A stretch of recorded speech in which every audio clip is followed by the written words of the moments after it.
안녕하세요. 그리스도인으로 살아가는 우리를 환영하는 사람들은 누구입니까? 우리를 그리스도인으로 부르시고 그리스도인으로 보내신 이의 상을 기억해야 합니다. 성경 말씀을 읽겠습니다. 마태복음 10장 40절에서 42절 말씀입니다. 너희를 영접하는 자는 나를 영접하는 것이요 나를 영접하는 자는 나를 보내신 이를 영접하는 것이니라.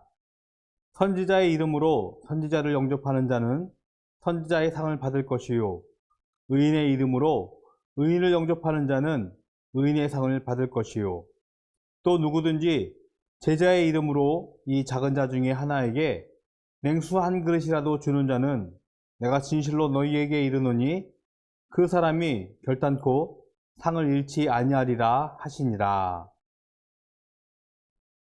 예수님의 제자들이 하나님 나라 복음을 전하기 위해 세상으로 보내져야 했습니다.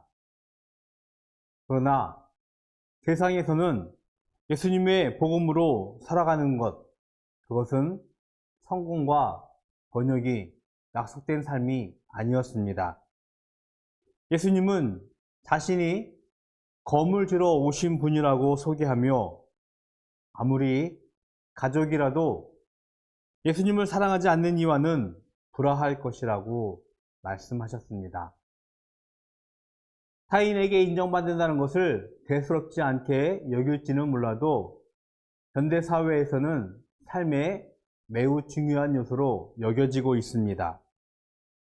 대중 속에 묻혀 있는 듯 하지만 인생의 외로운 길을 걸어가는 현대인에게는 타인의 격려, 타인의 인정은 매우 의미 있는 삶의 동력이 될 것입니다.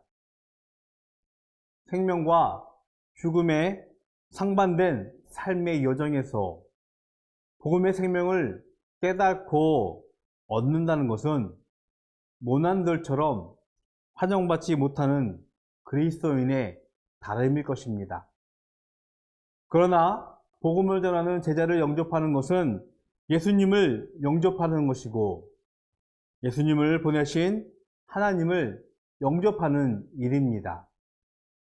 하나님 나라의 복음으로 살아가며 하나님 나라의 복음을 전하는 전도자의 삶이 자칫 주눅이 들거나 혹은 의기소침해질지 몰라도 그 안에 예수님과 그를 보내신 하나님의 상이 있다는 것을 기억해야 합니다.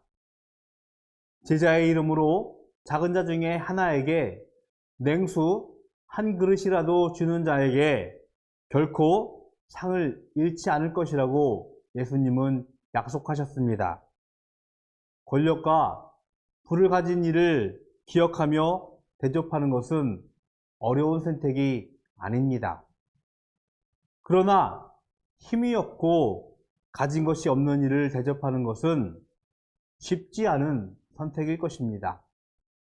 쉽지 않은 선택이지만 그 안에 생명이 있고 생명의 상이 있고 예수님과 그를 보내신 이의 응원과 격려가 있다는 것이 우리에게 얼마나 큰 위안이 되는지 모르겠습니다.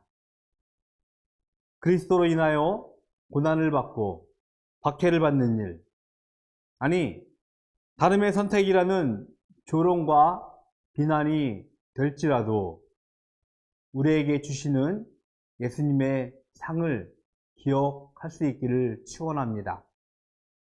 우리는 생명의 풍성함을 살아가며 생명의 복음을, 생명의 복을 나누는 하나님의 백성임을 확인하고 선포하는 오늘 하루가 되기를 기도합니다.